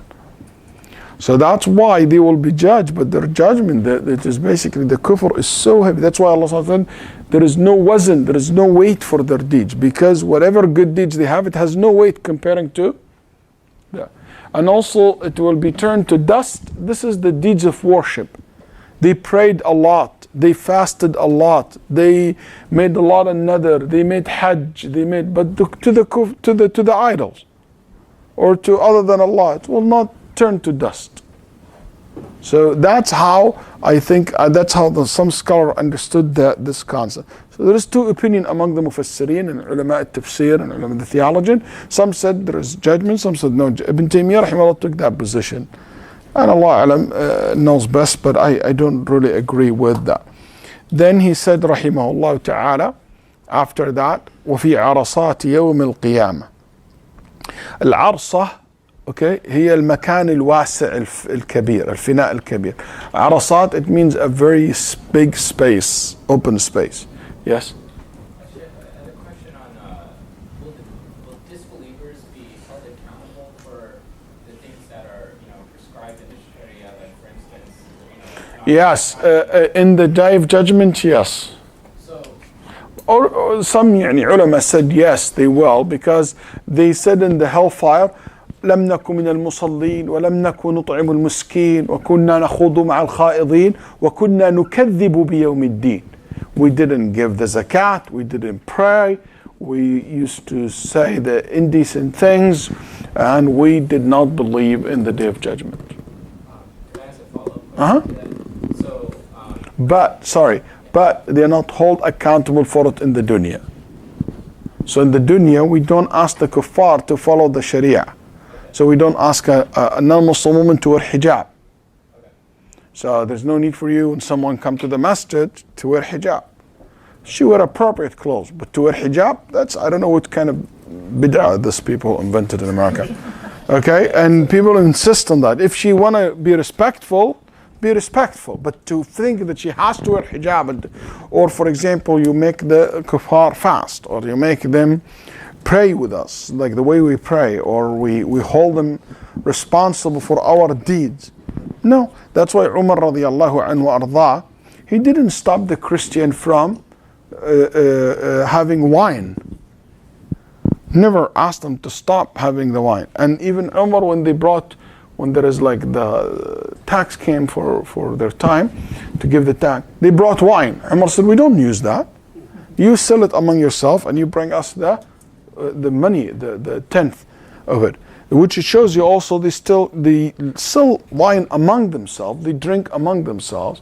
That's why if you go to many Muslim country who allow non-Muslims to drink or to do their thing, that's not against the Sharia, because it's among themselves.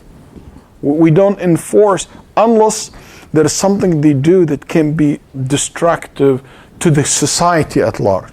In this case, we said stop. Okay, but you don't force them to wear hijab. You don't force them to do the rules of our Islam. Yes. So can Muslims, could Allah give us our left hand, or is it No, left hand only for the kuffar. A Muslim would never, even if he's going to hellfire to be punished, he will be getting it in the right hand. Al-Iman is an honor. Okay, go ahead and read. In the court of judgment is the Prophet's pool with its water wider than milk, and sweeter than honey. its drinking vessels as numerous of the stars. Like the stars, the jugs, or he said, what do you call it? The vessels, or the jugs are like stars because it's shining and there is so many of them. To both description, too many or so many, and also shining and beautiful. And this held is for the Prophet ﷺ. There is debate, is other prophets have their held as well? There is debate, but it looks like the Nabi ﷺ has his own held. There is no any specific evidence for that. And the Prophet ﷺ held, something came in the Sunnah of the Prophet ﷺ, it is filled with Nahr al-Kawthar. So only Muhammad ﷺ and his Ummah will drink from it. And these description that you hear, it's all from the Sunnah of the Prophet ﷺ. Whoever drink from it, whoever drinks from it will never. Whoever drinks from it will never thirst. We will never thirst. So next he said was sirat, and the sirat, which is the bridge above the hellfire. This is a very good order for the incident that take place in the Day of Judgment. That al-hawd, the pool, comes before as-sirat. So here, basically the judgment, let's say, then you have the pool, then you have the bridge.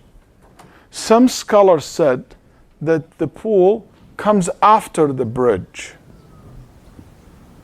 Okay, and some said no. Those who said it's before the bridge, he said after the long waiting for the judgment to start. And after the severity of the, passing the books and reading your books and your deeds and all this, after all this, people get so exhausted, tired, and that's where they meet the Prophet ﷺ waiting for them to finish their judgment at the pool. And he offered them to come and they drink. The Prophet ﷺ said, there is people I will recognize, they are from my ummah, I can see them, but they will not be allowed to drink from it. They will be pushed back by the angel, and the angel said they have changed their religion after you. And those the one who left Islam after the death of the Prophet ﷺ. Also the one who changed who committed, according to some of the ulama, those people also, according to people like Imam al-Shatibi rahimahullah and others, they are the one who made in major bid'ah, innovation in religion. They will be in قال ما أحدثوا بعدك. They invented after you. They invented things in the religion, which is part of it. Okay?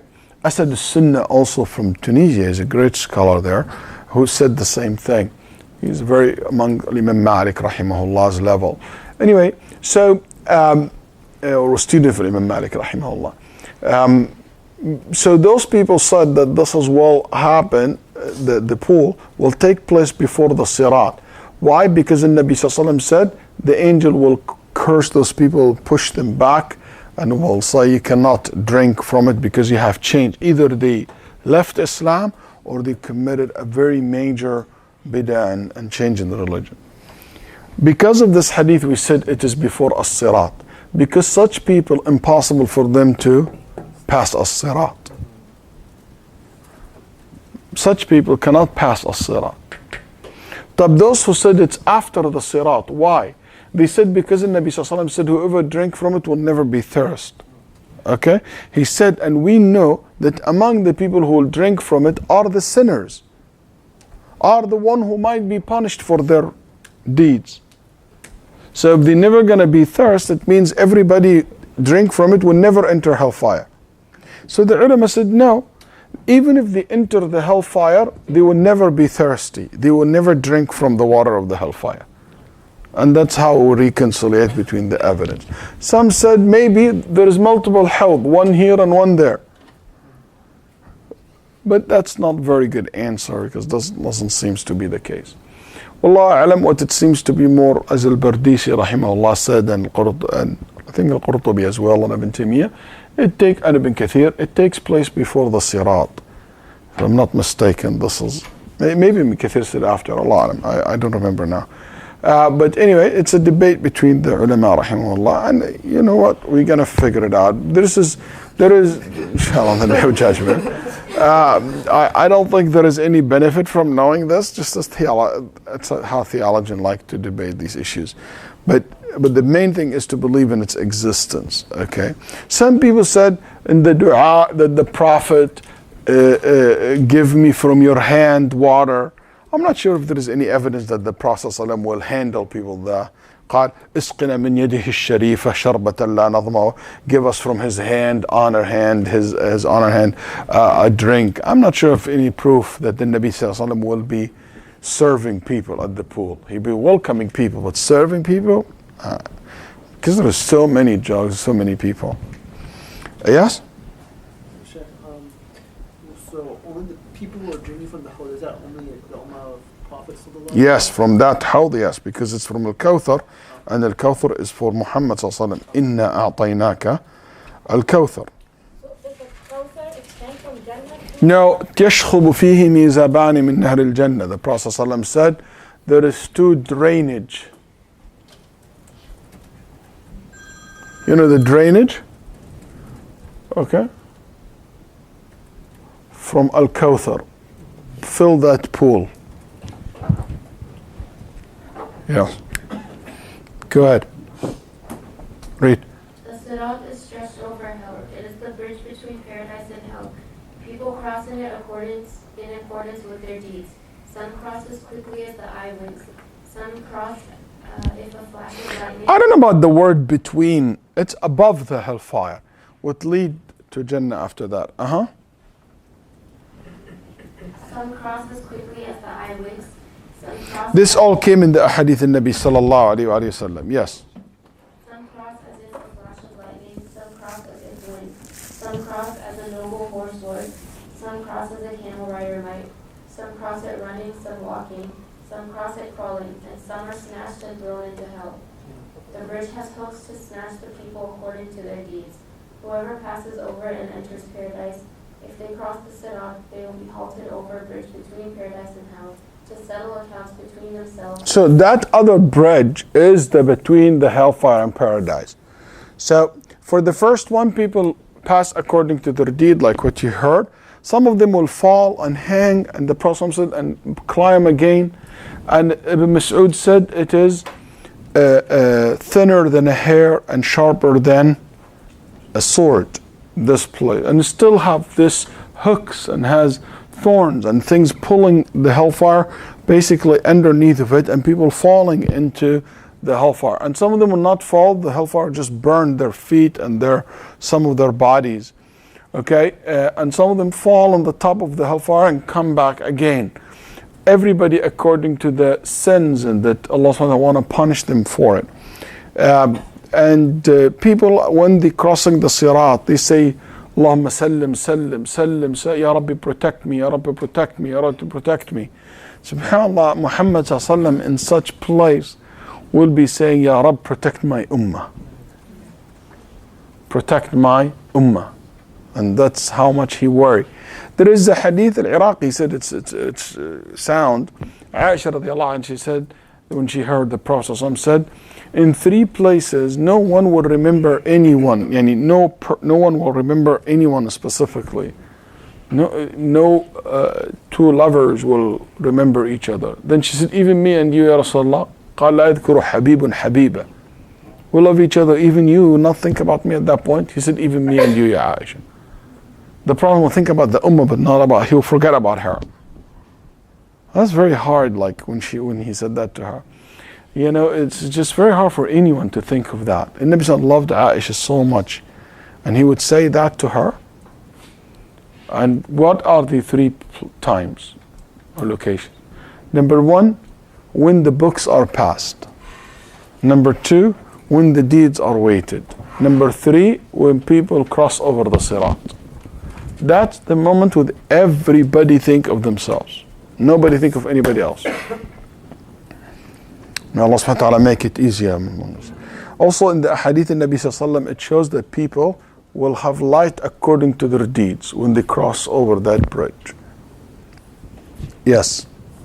Then he said that when people cross the Sirat, so imagine this is the Sirat, okay? People when they cross the Sirat, let's say when you go Why people need light to cross the sirat? Because underneath the sirat is the hellfire, and the hellfire is dark. The fire of the hellfire do not produce light, produce heat only. So that's why this place, it's full of darkness. So that's why this place is very dark. That's why you need light to cross it. Okay, and that's what's mentioned in Surah Al-Hadid and others, that the mu'mineen, يوم ترى المؤمنين والمؤمنات نورهم يسعى بين أيديهم وبأيمانهم. You'll see the believing men and women, their lights in front of them. When people cross this, before they go to Jannah, there is another bridge, arch bridge, it's called Qantara. This arch bridge, nobody will pass to Jannah until you pass this another bridge. The sirat here that before on the top of the hellfire, that's a sirat, this is a straight path. Some of the ulama said that the sirat, it's a straight, that's what meant ihdina sirat al-mustaqim. And said the sirat al-mustaqim is al-Islam. And I don't think there is a contradiction. Because as al-Islam straight path, this one is a straight. If you are straight in Islam, you will be straight in the Day of Judgment on this sirat. If you are firm in Islam, you will be firm in your walking next. Okay, if you go left and right, may Allah help you. So that's number one. Also, this is what Allah subhanahu wa ta'ala said, فَهْدُوهُمْ إِلَى صِرَاطِ الْجَحِيمِ, the sirat of the hellfire. So some people that this verse referring to the sirat. Also, we can say that Allah subhanahu wa ta'ala said in Surah Maryam, وَإِن مِّنكُمْ إِلَّا وَارِدُهَا كَانَ عَلَى رَبِّكَ حَتْمًا مَقْضِيًّا. Everybody will approach the hellfire. Everyone. And that approach the hellfire by walking over it. The believing men and women will exit. ثُمَّ نُنَجِّي الَّذِينَ اتَّقَوْا. التقوى here it means Islam, Tawheed. وَنَذَرُ الظَّالِمِينَ. And the ظالمين will remain. الظلم is the shirk. They remain in it, the mushrikeen. Or at-taqwa, it means the righteousness. And that would means the people who have aslul Islam, they will pass, but maybe they will fall in. But if you are among the muttaqeen, the righteous, the good believer, you will not even see it. You will go very fast. According to your iman and taqwa, how high it is, how fast you go. How low your iman and taqwa is, how slow you will be. Okay? Then this arch bridge, this qantara, that's only between the believers. Those who passed everything, they will be stopped here to settle the matter between each other. So I have enough good deeds to make me survive. But you know what? I still owe Abdullah, $50,000 that I took it from him and I never give it back. I still, Arsalan, I caused trouble to him by saying bad things about him in his back, behind his back. Or maybe I put something into the website. There is personal things. It's a backbite, it is this, it is taking money, it's whatever personal things, huquq. That's where it's settled. And some people, Nasrallah al-Afiyah, they will be taken from their good deeds until they lose everything. Then they will be brought back again to hellfire. So after they pass everything, that's why the Prophet قال المفلس, the bankrupt. That's one of the worst things, to be brought back to the hellfire after all this. And one of the things that I always tell the brothers and sisters who I teach, I said there is one thing I can tell you about the Day of Judgment. Two things don't come in the Day of Judgment with them. And I tell you, you have very, very, very, very high chance not to be going to hellfire. One, tawheed. Don't do any form of shirk, minor, major, any form of shirk. Stay on the right tawheed, right aqeedah, right belief. Number two, stay away from harming human beings. Don't come in the Day of Judgment and you harm another person. That's something very hard to deal with it in the day. These two. Stay away from these two. Any other thing is easy to deal with. Even the sins, even the things, is much easier to deal with it. Because Allah subhanahu wa ta'ala forgives so much what is between you and Him. But the problem when it is not between you and Him, between you and another human being. And human beings are stingy, they're not going to let it go. They will hold you accountable for it. So that's why it is important to be careful from harming other humans. Anyway, And then he said, go ahead and read this part again. If they cross the sirat, they will be halted over a bridge between paradise and hell to settle accounts between themselves. If they are cleared and purified, they are permitted to enter paradise. Next. The first to knock at the gate of paradise will be Muhammad sallallahu alaihi wasallam, and the first ummah to enter paradise will be He will knock on the door of paradise, and it said, who are you? They said, Muhammad ibn Abdullah. They said, for you, you've been ordered to open. And when so when they approach the Jannah, the gates of Jannah are closed. And the Jannah has 8 gates. There is debate, are 8 gates or more than 8 gates? There is a debate between the scholars over this issue. Okay, and there is a long debate between the fuqaha and the ulama rahimahullah about how many number of gates the paradise has. Hellfire, everybody knows 7, but the paradise, because there is evidence suggests that there is more than 8 gates. Some of the ulama said there is more than 8. How many? Some of them they said don't know. Some of them were able to count like 16. Some of them were able to count like Al-Qadiyad and Khattabi and others mentioned more than 8. But many of the theologians said only 8 gates for paradise. That's the common belief. And these gates in the beginning will be closed and will be open. The people will enter from it according to their deeds. And the first ummah to enter paradise will be his ummah. SubhanAllah, this is very honoring. That the ummah of Muhammad before every prophet comes with his ummah. So Muhammad is his ummah, the first ummah to enter. Yes. And he, Muhammad sallallahu alaihi wasallam, has 3 intercessions to perform on the day of resurrection. His first intercession will be on behalf of the people still held. And the first one is the greatest one because no one else will dare to do it. His first intercession will be on behalf of the people still held for judgment. After all prophets, Adam, Noah, Abraham, Moses, and Jesus, the son of Mary, have passed over intercession, and it reaches them. The people will ask them, and they said, no, I can't. They talk about their own sins, even though their sins are forgiven. But they still, or some will not mention sin like Jesus. We said, I can't. That's a day because Allah subhanahu wa ta'ala, basically, they say Allah subhanahu wa ta'ala is angry today in such way that no one of us will dare to speak to him. غضب ربكم اليوم غضبا لم يغضب مثله قط. Yes, and subhanallah, it's amazing how Adam alayhi salam and all these prophets, you know what they would say? Because Allah subhanahu wa ta'ala, they see how Allah subhanahu wa ta'ala is like, that day his wrath is so strong as well, especially in the beginning of the day of judgment, that the Adam and all of them would say the same thing. They would say, I am afraid أن يلقيني الله في النار ولا يبالي, and this is Sahih Bukhari, that Allah might throw me in hellfire and he wouldn't care today. So if this is how they feel, that means something to us today. The second, so in the Prophet ﷺ, after all this, he will not come from himself. Allah will give him the permission, because no one ever intercede before Allah unless Allah give him the permission to do. So even Muhammad that day, he will not say, I will do it. He said, Ana laha, I will do it if I am asked. Then Allah subhanahu wa ta'ala will give him the permission. قَالَ فَيُؤْذَنْ لِي, I will be giving the permission, I will proceed. And I will come before Allah subhanahu wa ta'ala and I will make sujood. And Allah will teach me at that time, things that I am not aware of it today. Any things to praise Allah subhanahu wa ta'ala with, I don't know today. Because as we know, we don't know everything about Allah. We don't know all Allah's names and attributes.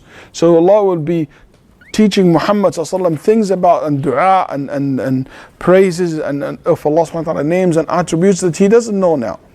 And he said, when he told me that, Allah will tell him, Ya Muhammad, raise your head. Ishfa' tashfa'. So even Muhammad at this point yet, he cannot intercede. Allah will tell him, intercede. He gave him the permission. And I will accept. Then he said, Ya Rabb, my intercession is not for himself, not for his family, for all humanity. He said to start the day of judgment. And Allah subhanahu wa ta'ala will start the day of judgment. So that's the first intercession, which is no one share it with Muhammad sallallahu alaihi wasallam. The other one, which is no one share it with Muhammad sallallahu alaihi wasallam, is opening the gate of paradise for everybody to enter it from the believer. This is also for the Prophet sallallahu alaihi wasallam. He didn't mention it here in this part, but he mentioned it earlier. Continue. His second intercession will be on behalf of the people of paradise, in order that they may enter it. These two intercessions are unique to him. His third intercession. So the second one for the people who enter Jannah, he mentioned that, and two only for the Prophet ﷺ.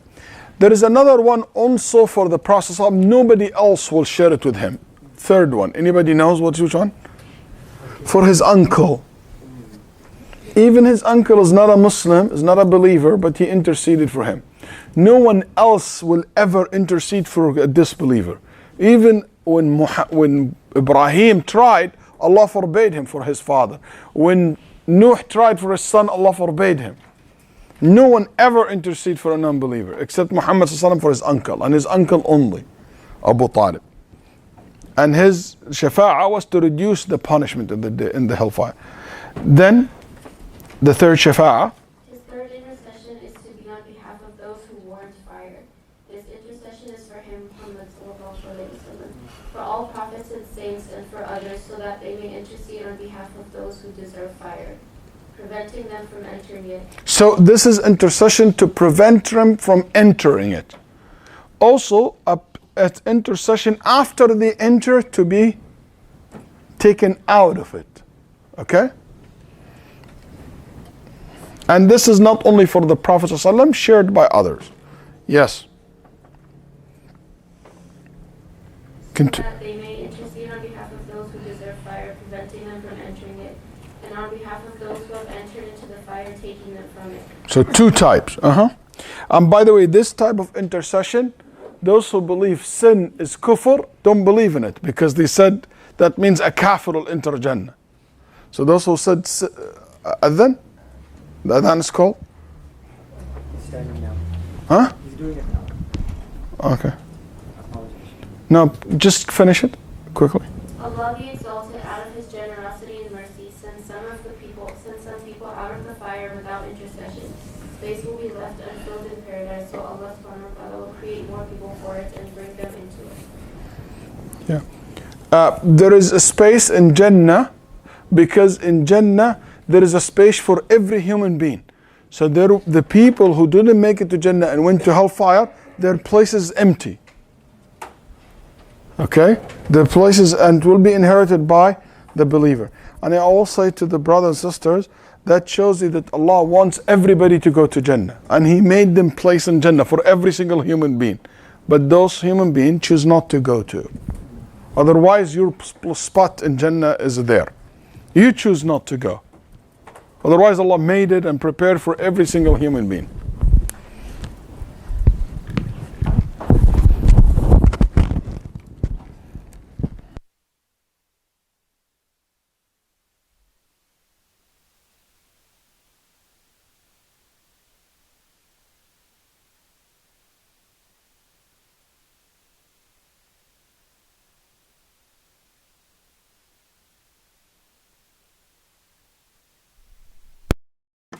But even with this, the Jannah is so big and so massive.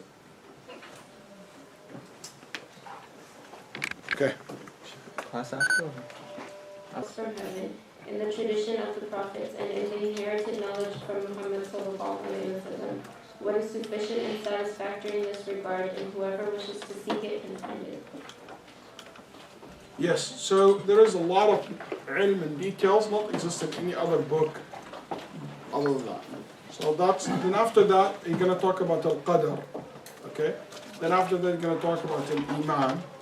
Then after that, we're going to talk about the Sahaba radiallahu anhum. Then after that, you're going to talk about the principle of Ahl Sunnah wal Jama'ah and the akhlaq, and that will be the end of the book. So tomorrow we'll read, like, inshallah, cover the rest of it. We'll start, inshallah, right after Isha. Inshallah. Thank you very much. I'll see you guys tomorrow. Tomorrow after Isha. Excuse me, brother, just take your ijazah back and you can talk to the Shaykh. You can do it tomorrow too, right? What is that? Ijazah. Yeah, we'll do it tomorrow. Just write your name and bring it tomorrow with you. Yeah, so you can take it down. Okay. Hey, Arslan, we're doing the review session now. Can I announce it? For those who want to join us after Maghrib, a few minutes after Maghrib, we're going to do the review session for the His Majesty course, the names of Allah.